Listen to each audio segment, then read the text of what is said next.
एवं प्रतिष्ठाचार्य श्री डॉक्टर आनंद प्रकाश जैन शास्त्री जी कोलकाता के सानिध्य में असम की सांस्कृतिक राजधानी जोरहाट में होगी 20 से 24 मई तक पुनः नवनिर्मित मंदिर जी की प्राण प्रतिष्ठा।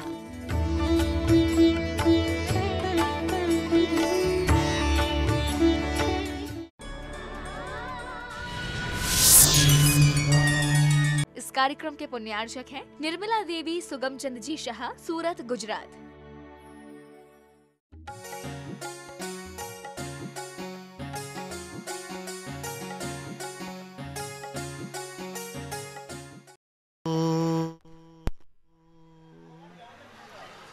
सिद्धार्णं नमो सिद्धा नमो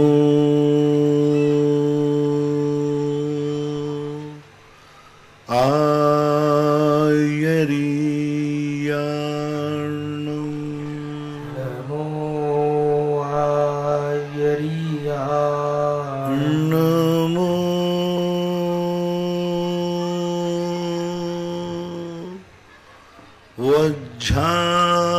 वज्झायाणं नमो वज्झाया नमो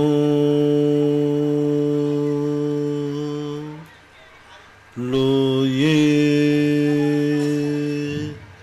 सवसाहूर्णं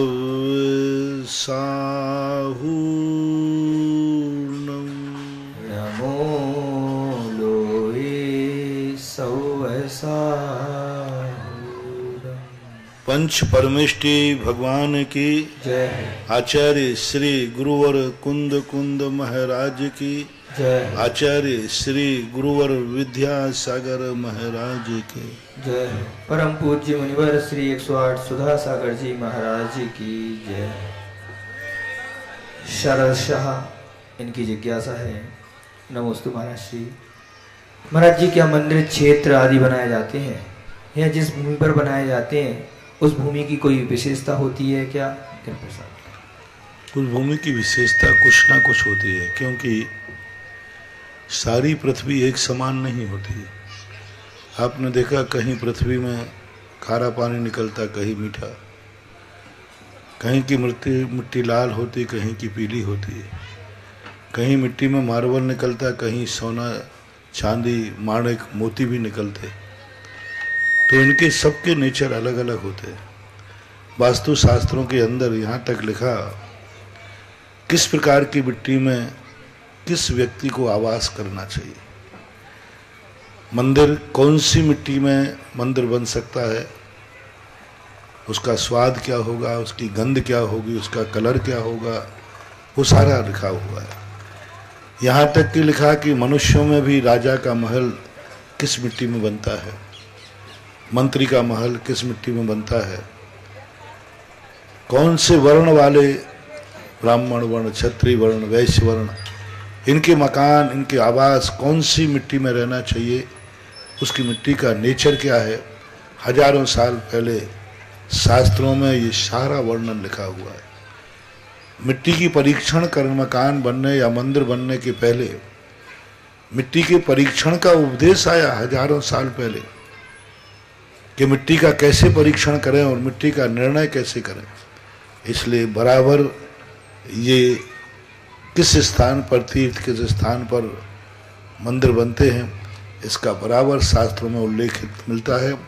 इसका ज्ञान आज के लोगों को नहीं है, क्योंकि वो शास्त्र पढ़ते नहीं।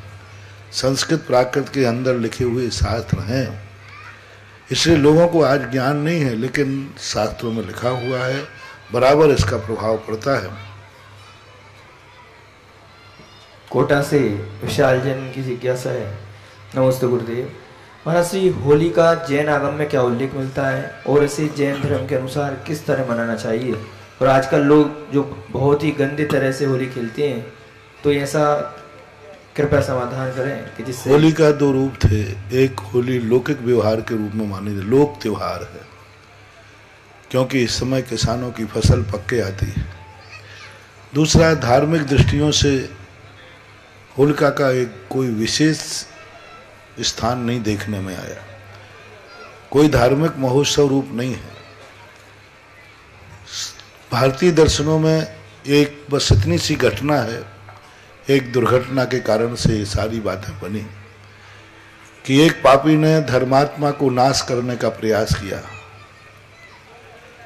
और वो धर्मात्मा की विजय हुई, पापी का नाश हुआ। बस इतना ही मिलता है। जैसे वैष्णव दर्शन में आए कि होलिका जो कंस था वो अपने बेटे का दुश्मन था, क्योंकि बेटा भगवान को मानता था और कंस कहता था मेरे अलावा कोई भगवान नहीं, मैं राजा हूं तो मैं ही भगवान हूं। तो बेटे को मारने के लिए उसकी एक बहन थी जिसको देवता का वरदान था कि वो कभी अग्नि से भी नहीं जलेगी। तो एक दिन प्रहलाद ने अपने, उसकी बुआ कहलाने, उसने अपनी गोद में प्रहलाद को बैठाल करके चारों तरफ से अग्नि लगवा दी। उसे मालूम था कि मैं तो जलूंगी नहीं, प्रहलाद जल जाएगा। उसने अपने भाई कंस के कहने पर ये कार्य किया, लेकिन धर्म का प्रताप, भगवान की भक्ति का प्रताप कि होलिका को जो वरदान था वो वरदान नाश को प्राप्त हो गया और प्रहलाद की भक्ति विजय को प्राप्त हुई। होलिका जल गई, प्रहलाद बच गया। जैन दर्शन में इसका कोई विशेष उल्लेख नहीं मिला। मात्र 16वीं शताब्दी में एक ब्रह्मचारी हुए ब्रह्मदास, उन्होंने एक घटना का उल्लेख किया कि एक बहुत बड़ा गुंडा था, आताताई था, शक्तिमान था, रावण जैसी उसकी बुरी नीति थी। उसने एक सती सावित्री पर बुरी नजर डाली और उसने बहुत बुरा भाव किया। उस सती सावित्री को पकड़ करके अपने मकान के अंदर बंद कर दिया। और सारे नगर को जब ये ज्ञात हुआ कि उस पापी ने एक ऐसी पवित्र आत्मा को पकड़ा है, तो उसने उस मकान के अंदर आग लगा दी, सारे गांव वालों ने मिलकर के। और जैसे गांव में आग लगाई, वो जो अराजक था, गुंडा था, वो जल के भस्म हो गया और वो सती बच गई। उसी के रूप में यह होलिका के लिए, तो जो उसको फिर जलाने के बाद जो पानी को बुझाया गया, तो वहाँ जो कीचड़ हुआ, तो लोगों ने उस कीचड़ को उन पापियों के दरवाजे फेंका जो जो गलत कार्य करते थे। बस इतना सा उल्लेख 16वीं शताब्दी में देखने में आया। बाकी और कोई प्राचीन पुराणों में कहीं भी इस प्रकार की कोई उल्लेख देखने में नहीं आया। बस इतना सा दो चीज़ों पर ध्यान रख सकते हैं कि होली एक अत्याचार के ऊपर सदाचार की विजय है। दूसरी रीति ये बन सकती है कि होली के दिन, आज जो वर्तमान में मौसम बन रहा है, होली के दिन लोग एक दूसरे से दुश्मनी बन जाते हैं। होली के दिन सब लोग बहुत गंदे कार्य करते हैं। सबसे ज्यादा शराबखोरी होली पर होती है, सबसे ज्यादा झगड़े टंटे होली पर होते हैं। और यह सब विद्रूप है, होली अभिशाप देती है।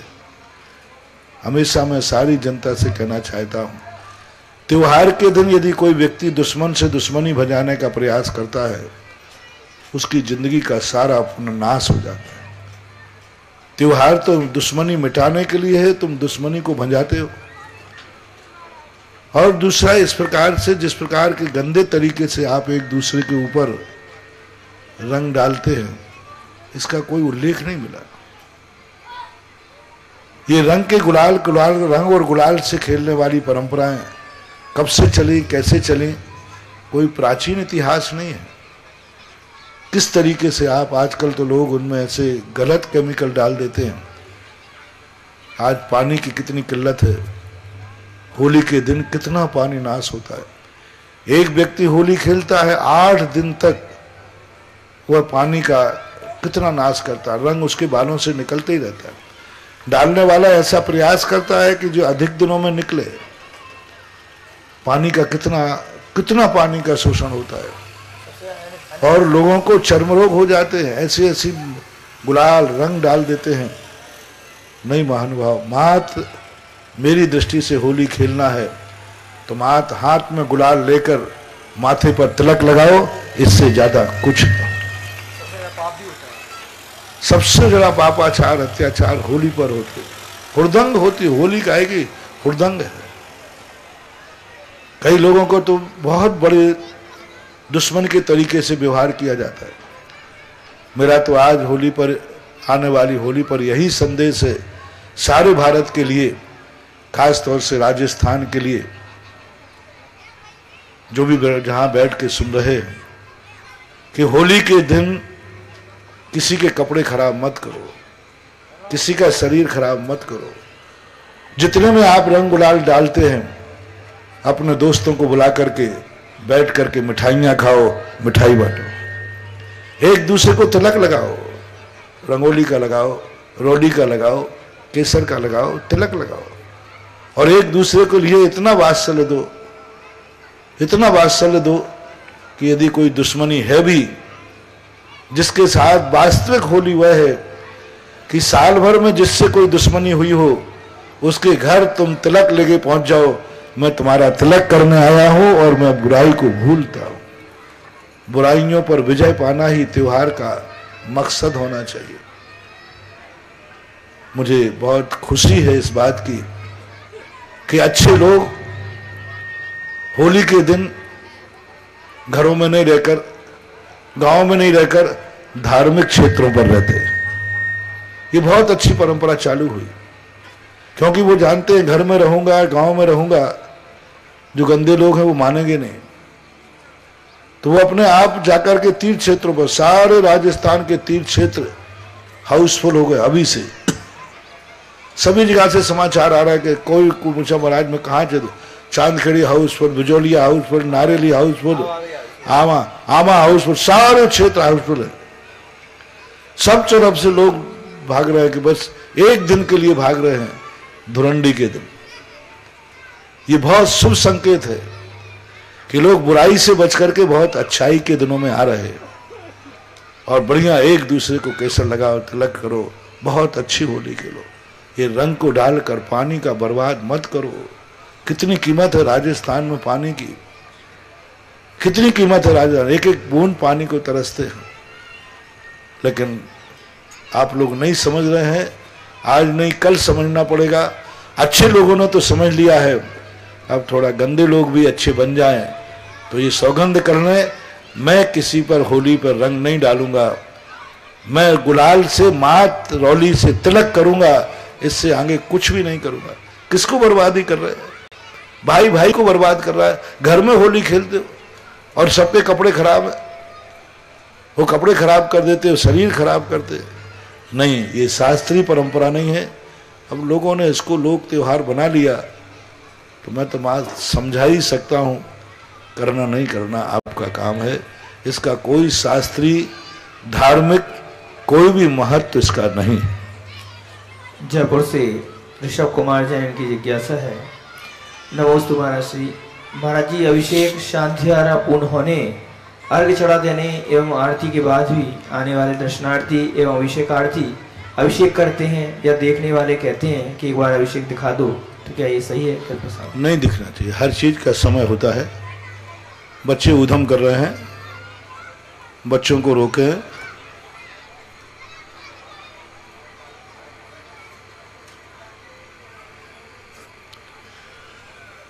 तो इस प्रकार की स्थितियां नहीं दिखाना। मंदिर में एक बार ही अभिषेक होता है, सबको समय पर आना चाहिए। पिक्चर की टॉकीज में आप जाते हैं, तो जब आप लेट जाते हैं तो आप उस टॉकीज वाले से कहना थोड़ा हमें शुरू से दिखा देना। नहीं, मुझे बताओ ना आप लोग, पैसा तो आपने उतना ही दिया ना बराबर, और आप 10 मिनट लेट हुए तो आप उससे कहना थोड़ा शुरू से दिखाना। ऐसा होता है कि जहां से पहुंच जाते हो वहीं से शुरू होता है बस। यदि अभिषेक की पिक्चर निकल गई है मंदिर में से, तो फिर ना अभिषेक देखने की कहना चाहिए और ना दिखाना चाहिए, दोनों गलत है। इसी से संबंधित रवि हर्षवर्धन ये बोल रहे हैं, महाराज जी, आरती होने के बाद आरती ले ली जाती है, उसके बाद उसी आरती दीपक से क्या आरती करना उचित है? कोई बाधा नहीं। अग्नि एक ऐसी है, ज्योति है, एक दीपक है जो कभी अपवित्र नहीं होता, निर्माल नहीं होता। अग्नि जो ज्योति जलती वो निरंतर नष्ट होती रहती है। अन्य चीजें तो नष्ट नहीं होती, इसलिए निर्माल हो जाती हैं, द्वारा ग्रहण करने में नहीं आते। लेकिन ज्योति तो जो जलाई है अपन ने वो तो नष्ट होती रहती है, इसलिए दीपक कभी निर्माल नहीं होता। एक ही दीपक से अनेक पूजाएं, अनेक आरती की जा सकती हैं, कोई बात नहीं। वर्तमान जयपुर से रीना जैन इनकी जिज्ञासा है, महाराज जी वर्तमान में कितने गुण स्थान हो सकते हैं? वर्तमान में पहले गुण स्थान से लेकर सप्तम गुण स्थान तक ही हो सकता है। 7 गुण स्थान आज बहुत अच्छी तरह होते हैं। पूज्यवर कुंदकुंज स्वामी ने स्पष्ट रूप से किया, अज्जबी पंचम काले रैणत्तम शुद्धम, रत्नत्रय की शुद्धता पाई जाती है और रत्नत्रय की शुद्धता सप्तम गुण स्थान तक होती है, इसलिए 7 गुण स्थान पंचम काल के अंत तक रहेंगे। अजमेर श्री ऋषभ जैन इनकी जिज्ञासा है, महाराज जी जैन दर्शन में जो सप्त परम स्थान के नाम आते हैं वे कौन कौन से हैं? सप्त परम स्थान सद जाताय नमः, सद आदि और दूसरे परम स्थानों में अलग अलग प्रकार के स्थान मिलते हैं। कोई परम स्थानों में सिद्ध शिला, सिद्ध क्षेत्र, विदेह क्षेत्र, सिद्ध भूमि आदि लेते हैं और हवन कुंड में जो है जो सप्त परम स्थान हैं वो अलग आते हैं। सद जाति, सद कुल, सद जाताय नमः, सद परम देवाय नमः, इस प्रकार से अलग अलग व्याख्याएं मिलती हैं। आज के जिज्ञासा समाधान कार्यक्रम में आप सभी का हार्दिक स्वागत, अभिनंदन। प्रथम जिज्ञासा के लिए दिनेश जी जैन, इनके पश्चात तैयार रहेंगे अलका जी जैन। महानुभाव जिन्होंने आज गुरुदेव के हार के उपलक्ष्य में अपने परिवार की तरफ से सिलोदय तीर्थ क्षेत्र पर 1 कलश 11 श्रीफल की राशि के माध्यम से तीर्थ रक्षक बनने का सौभाग्य प्राप्त किया, श्रीमान रमेश जी, इंदिरा जी, अनिल जी, प्रवीण जी, कमल जी जैन ऑप्टिकल बूंदी वाले सब परिवार वालों ने 1 कलश 11 श्रीफल की राशि के माध्यम से सिलोदय से तीर्थ क्षेत्र पर तीर्थ रक्षक बनने का सौभाग्य प्राप्त किया। जिज्ञासा के लिए दिनेश जी जैन। नमोस्तु गुरुदेव, नमोस्तु गुरुदेव। गुरुदेव मुनिश्री, आपके मुखार बिंद से निकली प्रत्येक बात हमेशा पूरी होती है, चाहे वो कोई भी स्रोत हो। मुनिवर, मेरी जिज्ञासा है कि आपके मुख से वो ऐसा कोई प्रोजेक्ट कुछ हमारे सामने होगा जिससे जैन समाज के नवयुवकों को रोजगार की प्राप्ति होगी। मैं उतनी ही चीज़ें कर सकता हूँ जितनी मेरी मर्यादा है, और हर चीज़ मेरे मुख से निकली हुई सफल होती हो सो बात नहीं, क्योंकि साधु की वही बात सफल होती है जो पारमार्थिक हो, धार्मिक हो। सारी चीज़ों में साधु की वचन की सिद्धि नहीं होती। संसार के कार्यों में साधु कोई बोलेगा तो वो सिद्ध नहीं होगा। यदि होता है तो साधु की साधना त्रोहित होती है। आप संसार के कार्यों में कभी ये मत सोचना कि साधु संसार के कार्यों में सफल हो जाता है। ये सच्चे साधु की पहचान होती है कि वो सच्चे कार्यों को कभी, संसार के कार्यों को कभी बोलेगा तो वो सफल होगा ही नहीं, परमार्थ के कार्य सफल होंगे। मान लीजिए कोई सच्चा साधु है, किसी से निकल जाए, जाओ तुम चोरी में सफल होगे, तो निश्चित समझना वो चोरी में फंसेगा, क्योंकि जिस दिन संसार के कार्य साधु के सफल होने लग जाएंगे तो फिर परमार्थ क्या रहेगा। इसलिए शास्त्रों में साधु पारमार्थिक कार्यों में जब बोलता है तो वो सत्य साबित होते हैं। संसार के कार्य सत्य साबित हों ऐसा कोई जरूरी नहीं है, नियम नहीं है। साधु उतनी ही बात सोच सकता है, इतना कल के दिन आप बहुत सारी बातें सोचते हैं। रोजगार, व्यापार आदि ये सब तुम्हारे गृहस्थ कार्य हैं। आप अपने संबंध में सोचिए, विचारिए। मैं उसका समर्थन करूं या नहीं करूं, लेकिन विरोधी भी नहीं। नमस्ते। अलका जी जैन, इनके पश्चात तैयार रहेंगे महेंद्र जी जैन बूंदी, जिन्होंने तीर्थ रक्षक बनने में अपनी स्वीकृति प्रेषित की। सुरेंद्र कुमार जी, काला विशाल जी, शकुंतला जी, प्रीति जी, आयशा जी, अनन्या जी, समस्त काला परिवार देवपुरा बूंदी वालों ने भी 1 कलश 11 श्रीफल की राशि के माध्यम से तीर्थ रक्षक बनने में अपनी स्वीकृति प्रेषित की है। जिज्ञासा के लिए परम पूज्य मुनीश पुंगव श्री 108 सुधा सागर जी महाराज के चरणों में त्रयबार नमोस्तु नमोस्तु नमोस्तु। महाराज जी, मेरी जिज्ञासा ये है कि जैसे मंदिरों में दान होता है पंचकल्याणक आदि पर, और मंदिर का कार्य पूर्ण हो जाने के बाद राशि शेष रह जाती है, तो कमेटी के लोग ये कहते हुए उस पैसे को ब्याज पर दे देते हैं कि मंदिर में पैसा बढ़ रहा है। ये कहाँ तक सही है महाराज जी? पहली बात तो है कि पैसा जो है, माइक चालू नहीं रखें भाई। पहली बात तो ये है कि मंदिर के पास पैसा आता है तो उसका कोई ना कोई तो उपयोग करेंगे। आप लोग जो है अपनी गृहस्थी में पैसा बचता है तो क्या उपयोग करते हैं? बैंक में जमा कर देते हैं, रोजगार में लगा देते हैं। यदि सभी कमेटी सहमति से, हाँ ऐसा नहीं करें वो कि मंदिर का ब्याज का पैसा कमेटी वाले सस्ते ब्याज पे लेकर के फिर मंदिर से ले लिया 50 पैसे में और फिर दूसरों को दे दिया 1.5 रुपये में।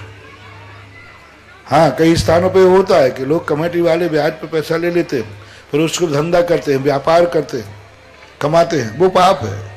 यदि ईमानदारी से सारी कमेटी बैठ करके पैसे को बढ़ा, बचे हुए को यदि इस प्रकार है और जो भी उस पर से ब्याज आए वो मंदिर में ही आना चाहिए तो फिर कोई बाधा नहीं। और लेकिन वो कमेटी की सहमति से होना चाहिए, दातारों की सहमति से होना चाहिए, एक मीटिंग करके सबकी सलाह परामर्श से होना चाहिए। निषेध नहीं करूंगा क्योंकि कई बार ऐसी परिस्थितियां आती हैं, तो अच्छा है उस पैसे को वो वृद्धि कर रहे हैं, काम आए। नमस्ते महाराज जी।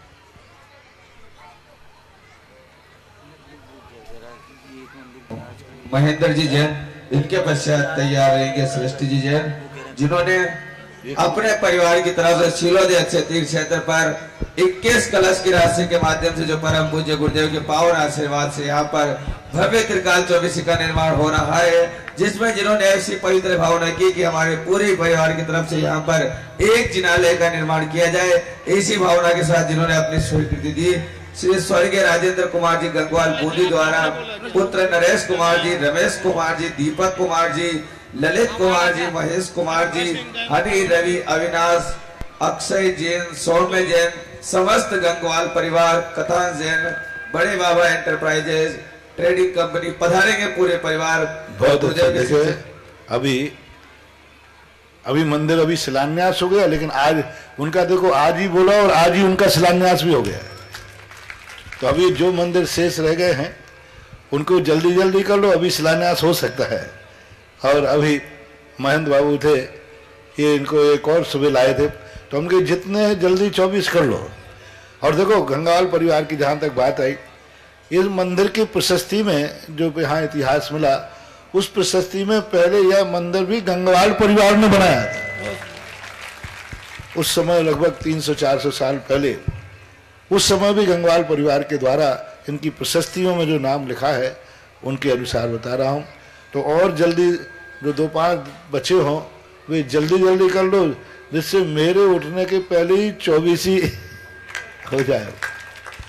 महाराज के चरणों में नमस्तु नमस्तु नमस्तु। मेरी ये जिज्ञासा है गुरुदेव कि हम कोई भी शास्त्र या विनती या कोई छंद पढ़ते हैं तो जब तक उसका अर्थ का ज्ञान नहीं हो, जब तक भाव पूरे नहीं लग पाते, पढ़ते रहते हैं केवल। तो मेरी जिज्ञासा है, जैसे मंगलाष्टक की भी प्रतिष्ठा के पहले, विधान के पहले, अभिषेक के पहले अपन बोलते हैं, तो इसका क्या प्रभाव है, इसमें किन किन का स्मरण किया गया है? कुछ चीजें ऐसी होती जिनके अर्थ पता नहीं किए जाते, मार श्रद्धा होती है। अंजन चोर को नमोकार मंत्र का अर्थ तो छोड़ो, नमोकार मंत्र भी नहीं आया, फिर भी उसने श्रद्धा की, नमोकार मंत्र के फल को पा गया। इसलिए आप जो पढ़ते हैं भक्तांबर स्त्रोत, कोई भी चीज यदि अर्थ नहीं आता है, यदि आप श्रद्धा से पढ़ रहे हैं तो उसका फल जरूर मिलेगा। एक महिला थी, वो स्वाध्याय करती थी, कुछ भी उसको समझ में नहीं आता था। पंडित जी साहब जगमोहन लाल जी ने स्मरण संस्मरण सुनाया था, लेकिन एक एक अक्षर को पढ़ती थी। इतना कठिन ग्रंथ एक दिन पढ़ रही थी जिसको बड़े बड़े पंडितों को समझ में नहीं आया, और एक एक अक्षर पढ़ती थी, एक एक अक्षर पर पेंसिल लेकर के पढ़ती थी। पंडित जी घबरा गए देखकर कि मेरे से बड़ी पंडितानी है कोई। तो वे कई दिनों तक उससे बात करने में डरते थे, कहीं ये कुछ उल्टा प्रश्न नहीं कर देवे तो मेरे से नहीं बने, तो क्योंकि उसका ग्रंथ देख करके घबरा जाते थे कि इतना बड़ा ग्रंथ तो हमें ही समझ में नहीं आया। आखिर एक दिन पंडित जी ने कहा कि आज इस पंडितानी से पूछू तो सही कि भाई तू कितनी पढ़ी लिखी है। वो पढ़ी लिखी थी 4वीं कक्षा। बोले 4वीं कक्षा और ये ग्रंथ पढ़ रही, क्या समझ में आता है? बोले कुछ समझ में नहीं आता, फिर ये ग्रंथ क्यों पढ़ रही है? बस मेरी एक भावना हुई है कि मेरी बुद्धि तो बहुत कमजोर है, मुझे तो कुछ अक्षर मिलाते भी नहीं आता उसको। जैसे उसे सम्यक दर्शन कहा जाए ना, तो सम्यक दर्शन नहीं पढ़ पाएगी, वो पढ़ेगी सा मा या का, ऐसे पढ़ती थी, वो सम्यक शब्द नहीं पढ़ पाती थी और ग्रंथ पढ़ती थी। तो उसने कहा कि मेरी एक भावना है कि मेरे गुरु महाराजों ने जो लिखा है उन अक्षरों को एक बार आंखों से देख लूं। गजब, पढ़ना नहीं, समझ में नहीं आ, मात्र आंखों से देख लूं मैं कि मेरे आचार्यों ने क्या लिखा है, बस इसलिए मैं एक एक अक्षर को अपनी आंखों से देख रहा हूं। अब बोलो इसको कितनी बड़ी श्रद्धा। बड़े बड़े अर्थ लगाने वाले पंडितों को वो पुण्यबंध नहीं होगा, ऐसे व्यक्ति आगे जाकर शुद्ध केवली और केवल ज्ञान प्राप्त कर लेंगे। श्रद्धा देखो, कुछ भी समझ में नहीं आ रही, भावना क्या है, मैं कम से कम आंखों से देख लूं। तो आप लोग श्रद्धा करो, अर्थ आवे या नहीं आवे, आचार्यों की लिखी वाणी को मुंह से बोल लो, इतना ही काफी है। नमस्ते महाराज, नमस्ते महाराज। और मंगलाष्टक का जो अर्थ है, किसी भी कार्य करने के लिए कोई मांगलिक भावना भाई जाती, उसमें इस जगत में जितने मंगल स्वरूप हैं, लोक मंगल, धार्मिक मंगल, सारे मंगल रूप उनमें स्मरण किए गए हैं। और किसी कार्य करने के समय किसी पूज्य पुरुष, पूज्य आत्मा का स्मरण करने से उस कार्य के विघ्न दूर होते हैं, उस कार्य करने में सरलता जाती है। इसलिए हर कार्य के पहले मंगलाचरण, मंगलाष्टक जरूर पढ़ना चाहिए। नमस्ते महाराज। सृष्टि जी जैन इनसे पूर्व पधारेंगे, पूरा गंगवाल परिवार पधारेंगे और गुरुदेव के श्री चरणों में नमोस्तु निवेदित करेंगे। गंगवाल परिवार के सभी सदस्य पधारेंगे, शीघ्रता करेंगे, सभी सदस्य पधारेंगे, परिवार से महिलाएं भी पधारेंगे। सृष्टि जी जैन, इनके पश्चात तैयार रहेंगे अशोक जी हरसोरा।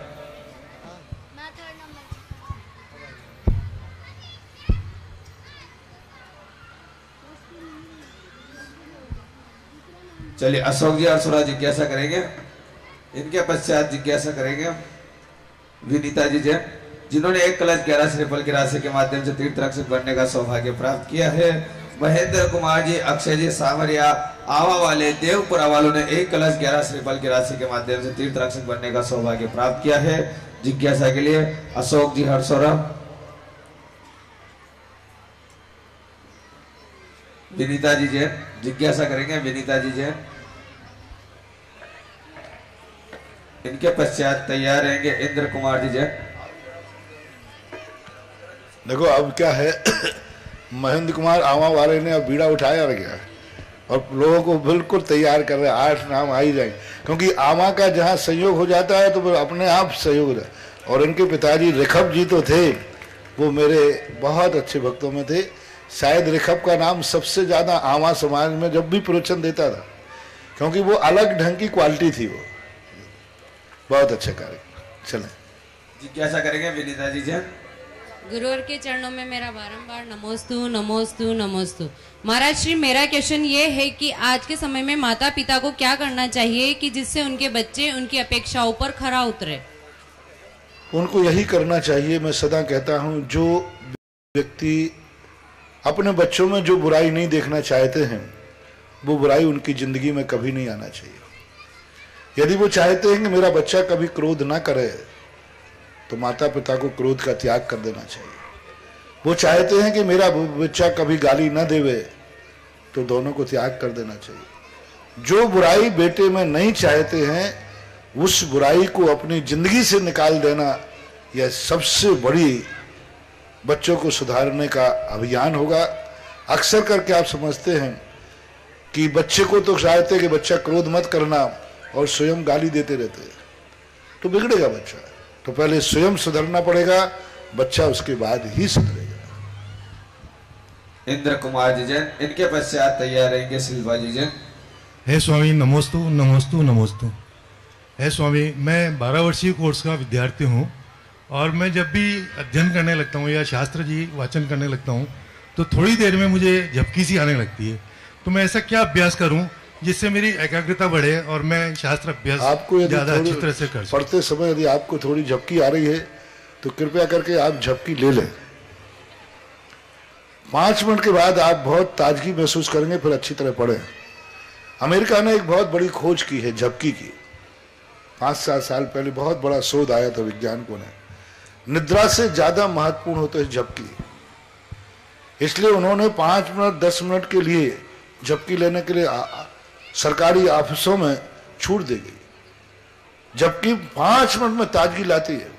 थोड़ी देर के लिए झपकी आ गई, आपको यदि झपकी आ रही है तो थोड़ा साथ को बंद करके झपकी ले लो।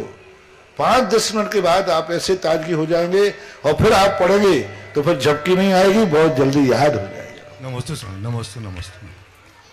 शिल्पा जी जैन, इनके पश्चात तैयार रहेंगे जम्बू कुमार जी जैन देवली, जिन्होंने गुरुदेव के आशीर्वाद से जो यहाँ पर भव्य त्रिकाल 24 का वो मुख्य मंदिर जी का निर्माण हो रहा है, जिसमें जिन्होंने अपने परिवार की तरफ से पंचशिला 21,000 रुपए की राशि के माध्यम से विराजमान करने की अपनी भावना प्रेषित की है। नाथूलाल जी, चांदवल जी, अशोक जी, संजय जी, बलेश जी, शुभम जी, मोतिक जी, सावला परिवार लांबा को वालों ने पंच परमेष्ठी शिला विराजमान करने में अपनी स्वीकृति प्रेषित की है। और भी मानव जिनके भाव बने पंच परमेष्ठी शिला आप अपने परिवार की तरफ से विराजमान कर सकते हैं, जिसकी राशि 21,000 रुपए है। अगर यदि इतनी भी अपनी सामर्थ्य नहीं है तो आप एक रीम शिला जिसकी राशि 5100 रुपए है वो विराजमान करने का सौभाग्य प्राप्त कर सकते हैं। जिज्ञासा के लिए शिल्पा जी जैन। नमोस्तु गुरुवर। गुरुवर, आपसे बहुत लोग डरते हैं, पर आप तो बहुत शांत और सरल हैं।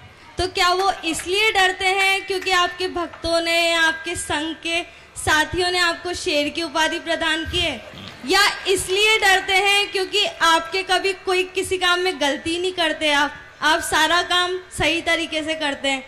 तो महाराज जी वो डरते क्यों हैं? और कुछ निडर होने की 2-3 टेक्निक हमें भी मिल जाए तो हमारा जीवन सफल हो जाए। भगवान करे लोग डरते जाऊंगा, क्योंकि मैं 24 घंटे बैठ ही नहीं पाता हूँ। डरते नहीं तो मेरे कमरे में लोग इतना शोरगुल करें, मुझे परेशान कर देंगे। वो डर के कारण से थोड़ा दिन भर में मैं 10-15 मिनट घंटे शांति से बैठ पाता हूँ। 100 में से 90 लोग तो चुपचाप नमोस्तु करके चले जाते हैं, और यदि 100 लोग और बोलने लग गए तो मेरा तो क्या होगा। इसलिए भगवान करे कि लोगों में थोड़ा डर बना रहे, जिससे मुझे शांति रहेगी। दूसरी बात है कि कभी साधु के पास व्यक्ति, चोर हमेशा साधु के पास डरता है, अपराधी डरता है। एक संस्मरण सुनाता हूं बेटा तुम्हें कि एक बार एक बहुत बड़े वकील थे, बहुत बड़े वकील थे। इतने वकील थे कि जिस दिन पेशी होती थी या तो टेबल टूटती थी या उनका हाथ टूटता था। इतने भयंकर वकील थे। बहुत दिन पहले की घटना है, लगभग 80-82 की। वो वकील पड़घान खड़े हुए। अब वो पड़घाते समय इतने बुरी तरह कांप रहे हैं, मैं उन वकील को जानता था। ऐसे कांप रहे कि जो कलश था वो हिल रहा है। तो मैंने समझा कि शायद इनको फीवर है। तो मैंने कहा ऐसे फीवर में क्यों पड़ रहे, और कांप रहे वो पूरे। और इतने डर गए वो, मैं खड़ा हो गया पड़घान के लिए, और अंदर ले जाकर के वो इतने घबरा गए कि वो उनकी बैठक में से गए तो मेरे से बोले, आइए साहब बैठिए सोफा पर। उनकी पत्नी ने कहा कि तुम्हें शर्म आती है क्या? बोल रहा महाराज जी सोफा पर बैठेंगे, अंदर ले चलो। ओ सॉरी सॉरी सॉरी। अब वो कांप रहे। मैंने समझ लिया कि आजकल वकील साहब की सिट्टी पुट्टी बंद है। तो मैंने सोच लिया था कि आज इनकी 10 गलतियां माफ करूंगा, और मैं चला गया। अंदर जाकर के उनसे शुद्धि बोलने को कहा। उनकी पत्नी कह रही शुद्धि बोलिए। वो कहते क्या? बोले 2 दिन से लटा रही हूं, क्या पढ़ रहा है तुमसे बताओ। बोलो। उन्होंने ऐसी शुद्धि बुलाई जैसे 5-8 साल के बालक को। बोलो मन शुद्धि, वो बोला मन शुद्धि, वचन शुद्धि, काया शुद्धि, ऐसे बुलवा पाए। और एक गिलास दिया, और वो भी ऐसे कांपते दिया कि मेरी अंजलि से नीचे गिर जाता। लोगों ने पकड़ा कि वकील साहब आप ऐसे। वो एक गिलास देके पीछे खड़े हो गए। आहार के बाद हम आचार्य श्री के संग में ही थे सब। आचार्य श्री के पास आए, बोले महाराज आज पता चला कि दुनिया में डराने वाला भी कोई मेरे पास है। मैं आज तक दुनिया में कहीं नहीं डरा, कभी नहीं डरा। बहुत निडर वकील थे, लेकिन आज ये क्या हालत बन गई, मैं ऐसा कांप गया। तो आचार्य श्री ने पूछा कैसा लग रहा था डरते समय? बोले बस एक ही डर लग रहा था इस महान पवित्र आत्मा के सामने कोई गलती ना हो जाए, क्योंकि मैं गलतियों का पुतला हूं। कोई झूठ ना निकल जाए, झूठ मेरा बोलना पेशा है। तो बस एक ही बात का डर लग रहा था। तो कभी कभी पवित्र आत्माएं जब सामने होती हैं तो एक ही डर लगता है, कहीं चूक ना हो जाए, गलती ना हो जाए। और उन्होंने महसूस किया कि दुनिया में कोई ऐसी पवित्र शक्ति है जो अच्छे अच्छे लोगों को कंपायमान कर सकती है। तो साधु के लिए ये विशेषता है। अच्छा है कि डरते रहें। ना मैं शेर हूं, भाई देखो मैं सीधा साधा, उपमाएं हैं ये। निडरता इसलिए भी आती है, सत्य को आंच किया। सत्य कभी डरता नहीं। अपना निजी स्वार्थ मत करो। हमारे पास हमारे गुरु ने एक मंत्र दिया है कि अपना निजी स्वार्थ रखना नहीं, सामने वाले का अहित करना नहीं। जाओ, जिंदगी में तुम्हें कभी डरने की जरूरत ही नहीं पड़ेगी। डरता कौन है? जो स्वार्थ रखता हो, दूसरे का अहित करता हो, अपना कोई स्वार्थ नहीं। इसलिए निडर रहता हूं, क्योंकि अपना ना कोई क्षेत्र है, ना कोई स्थान है। जैसे हवाओं का कोई स्थान नहीं होता, ऐसे मेरा भी कोई स्थान नहीं होता। ना मेरा कोई क्षेत्र है, ना मेरा कोई स्थान है। जहां जाता हूं लोग कहते हैं, महाराज जी आपका कौन सा क्षेत्र है? मैंने कहा मेरे गुरु ने वो साधना कराई है कि मैं जहां बैठ जाऊं वही तीर्थ क्षेत्र है। तीर्थ क्षेत्र वो बनाते हैं जिनकी साधना में तपस्या नहीं होती है। साधना तो वो तीर्थ है जहां बैठ जाएगा उस माटी को तीर्थ बनना पड़ेगा। इसलिए निडर रहता हूं। और दूसरों को डर लगता है तो ये उनकी कमजोरी है कि वो गलती करने से डरते हैं। यदि वो भी निडर हो जाएंगे तो हो जाएंगे। कभी निजी स्वार्थ मत रखो, दूसरे का अहित मत करो। ये पॉइंट जिंदगी में हर व्यक्ति ले लेगा तो हर व्यक्ति निडर हो जाएगा। जम्बू जी जैन देव, नमस्ते गुरुवार, नमस्ते गुरुवार। सृष्टि जी जैन, जिन्होंने अपने परिवार की तरफ से 5100 रुपए की राशि के माध्यम से रीम शिला विराजमान करने में स्वीकृति प्रेषित की है। श्रीमती लादी भाई, कमल कुमार जी, अभिषेक कुमार जी, नासिरदा वाले कोटा वालों ने अपनी स्वीकृति प्रेषित की है। साथ ही चांदमल जी, मनोज कुमार जी, राजा मनीष जी जैन, सब परिवार पटेल नगर देवली वालों ने भी अपनी स्वीकृति प्रेषित की है जिज्ञासा के लिए। नमस्ते गुरुवार, नमस्ते गुरुवार। मेरी जिज्ञासा ये है महाराज जी, घर से जब प्रातःकाल अभिषेक के लिए जाते हैं तो मौन लेकर के जाता हूँ और वहाँ पर मंगलाष्टक, अभिषेक क्रिया आदि बोलनी पड़ती है, तो क्या इसमें दोष लगता है? कोई दोष नहीं। रास्ते में भी चलते हुए यदि आप कोई भजन, विनती आदि गाते जाते हैं, धार्मिक क्रियाओं में बोलने में आपको गृहस्थ को कोई दोष नहीं है, वो मौन के अंतर्गत ही आएगा। नमस्ते। सृष्टि जी जैन, इनके पश्चात तैयार रहेंगे आरोम जी जैन। माइक पहुंचा दे, शीघ्रता से आगे आ जाए।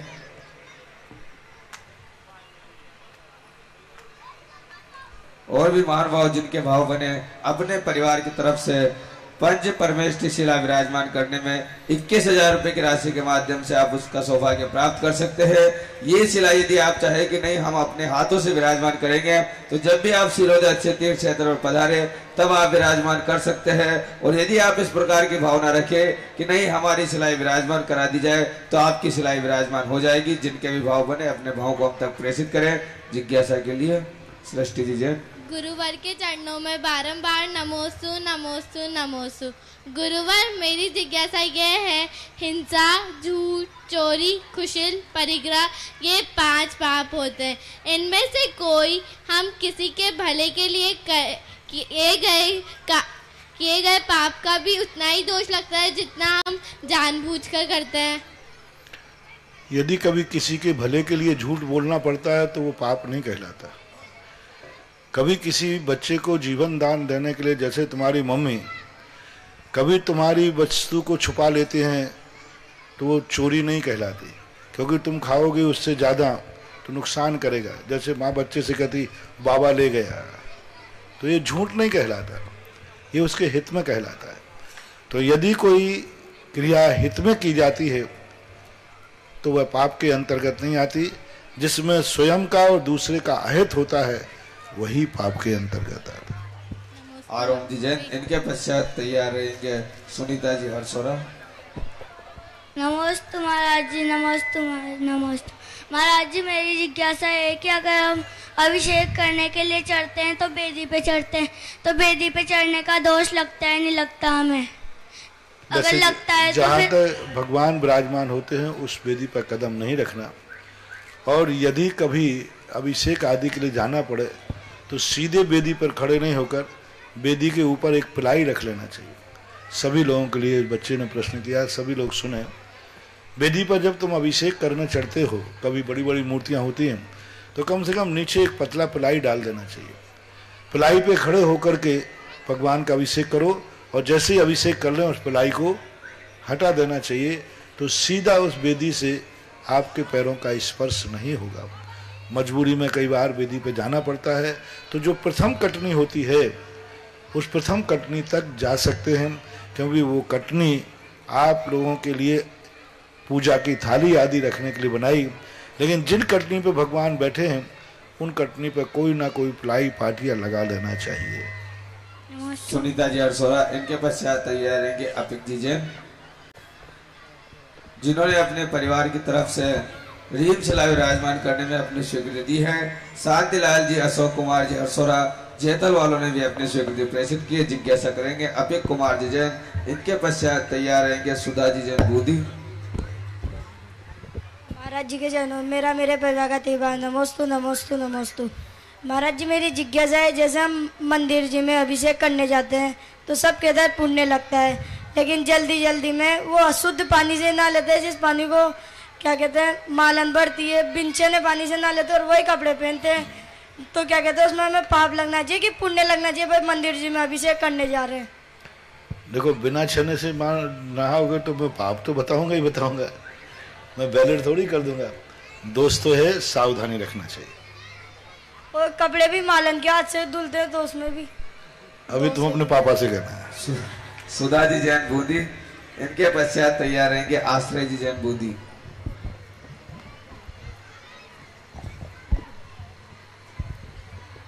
गुरुदेव आपके चरणों में बार बार नमोस्तु नमोस्तु। क्योंकि देखो, कपड़े धोने के संबंध में मैं बहुत बार बोल चुका हूँ कि कभी मंदिर में अपने कपड़े धुलवाना ही नहीं चाहिए।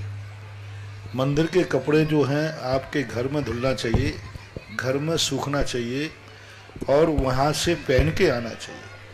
इसके संबंध में हम बहुत बार डिटेल में बता चुके।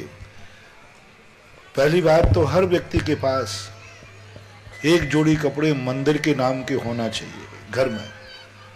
बच्चा जैसे 8 वर्ष का हो उसको एक धोती दुपट्टा जरूर मंदिर के नाम का जरूर खरीद देना। आप बहुत सारे खरीदते, एक खरीद देना, और उससे भली हफ्ते में एक दिन वो अभिषेक करे। माँ तो उन कपड़ों से अभिषेक ही करे। आप सबके घर में एक कपड़ा अभिषेक का होना चाहिए, धोती दुपट्टा। उसका लाभ बता रहा हूं, और वो मात्र अभिषेक के काम आते हैं। जिस घर में अभिषेक करके तुम गए हो और वे कपड़े तुम्हारे घर में सूख रहे हैं, संसार की कितनी भी नेगेटिव ऊर्जा हो, सारे भूत पलित भी आ जाएं, कोई तुम्हारे ऊपर मंत्र तंत्र भी कर दे, उस घर में वो बाल बांका नहीं कर सकते जिस घर में अभिषेक का धोती दुपट्टा सूखता है। अभिषेक का धोती दुपट्टा। लेकिन और कार्य में वो काम नहीं आवे। पूजा के काम में, अभिषेक के काम में, आहार करना, आहार देना, उसमें भी नहीं। ऐसा कपड़ा आपके घर में रात में पड़ा रहना जी। कई बार मैंने प्रैक्टिकल किया। एक व्यक्ति के घर में कोई नींबू मिर्ची फेंक देता था, हड्डी मड्डी फेंक देता था। मैंने उससे कहा, बोले महाराज जी मैं परेशान हूं, कोई ना कोई कर देता है। तो मैंने कहा पहली बात डरो मत। बोले महाराज डर तो लगते नहीं। मैं कितना निडर करूं, आप लोग ग्रस्त तो डर जाते हो, तो क्या करूं महाराज? मैंने कुछ नहीं करना। कौन करता है? तो उसने थोड़ा डाउट बता दिया कि इस प्रकार के इस पे शक है। मैंने कहा कल से तुम अभिषेक करो और 1 हफ्ते अभिषेक के बाद उन कपड़ों को अपने घर में सुखाया करो। वही दिन जो आया, जो भी उनका दिन होता था, उस दिन उसने फेंका, वही चीज फेंकी, और वो फेंकी जिस जगह उस घर में फेंकी, वो लौट करके फेंकने वाले को बेहोश कर दिया और उसको खूनी दस्त चालू हो गया। उस व्यक्ति पर मेरी निगरानी थी।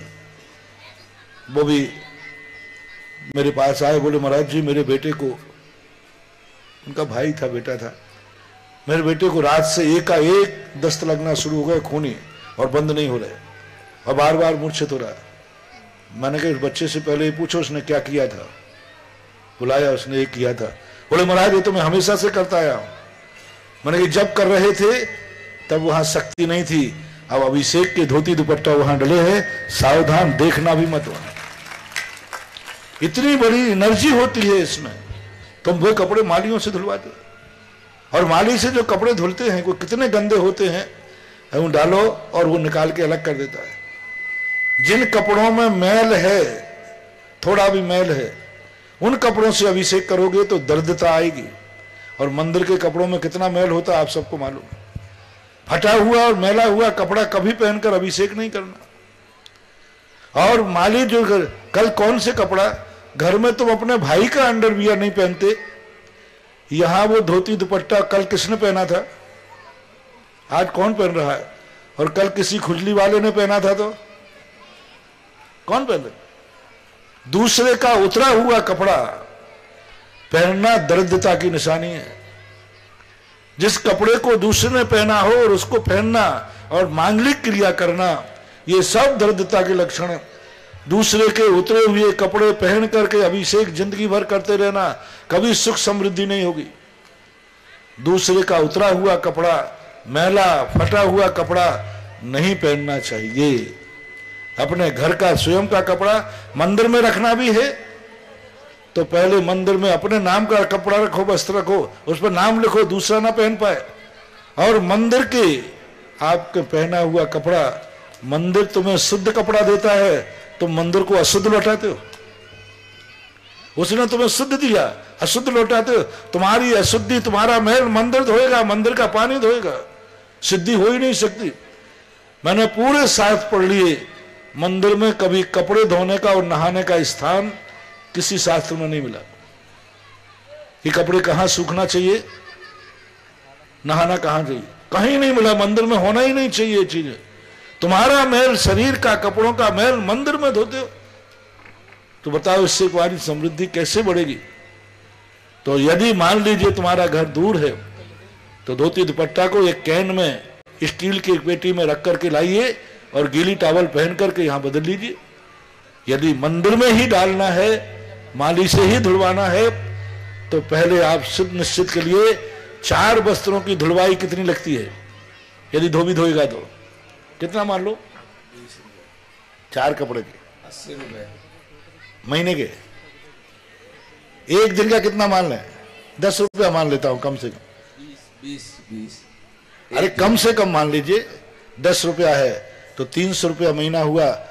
जो मंदिर के धोती दुपट्टा पहनने हैं उनको साल भर में 3600 रुपया धोती दुपट्टा की धुलवाई जमा कराना चाहिए। और उस पर लिखना चाहिए ये दान नहीं है, ये क्या है, धोती दुपट्टा की धुलवाई का पैसा है। फिर जिस कमरे में सुखा रहे हो उस कमरे का किराया कितना है। हाँ, तुम्हारा कपड़ा सूख रहा है, वो कपड़ा भगवान का सूख रहा है कि तुम्हारा, जल्दी बोलो, तुम्हारा। उस कमरे की सुख देना चाहिए, उस कमरे का किराया देना चाहिए।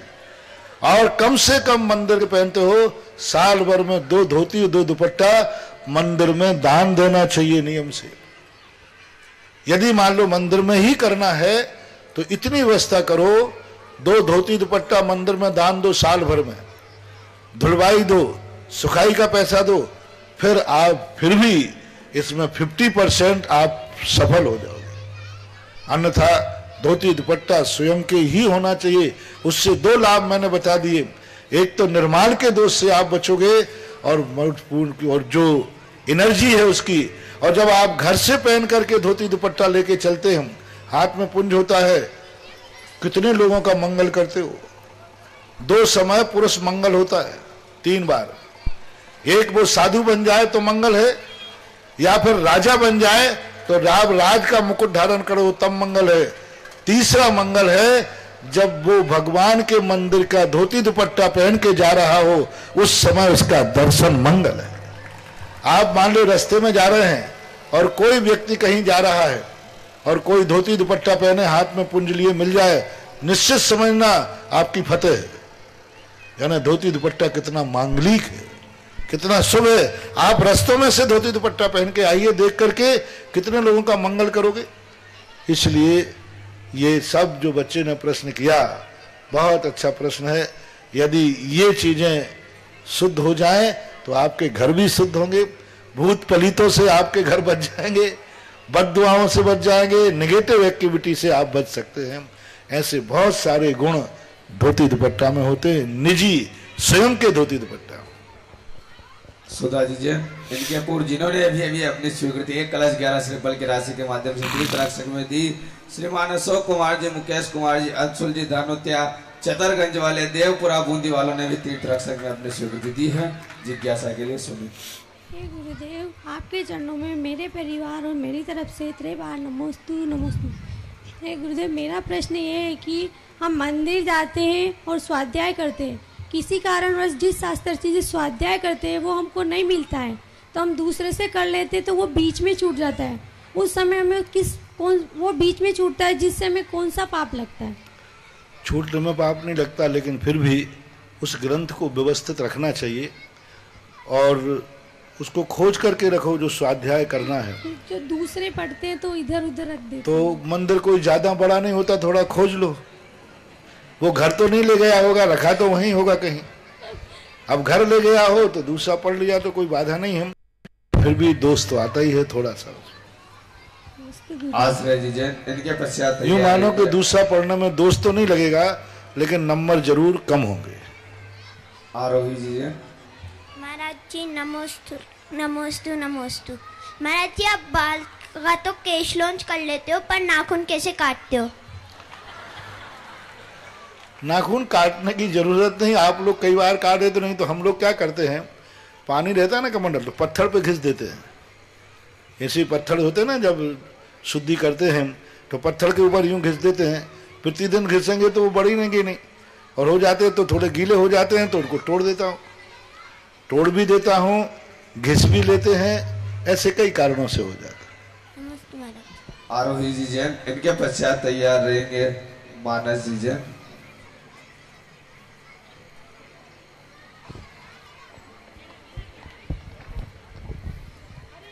जिनका भी नाम हो, जो भी नाम लिखा है वो पहले से आगे बैठ जाए। जिज्ञासा।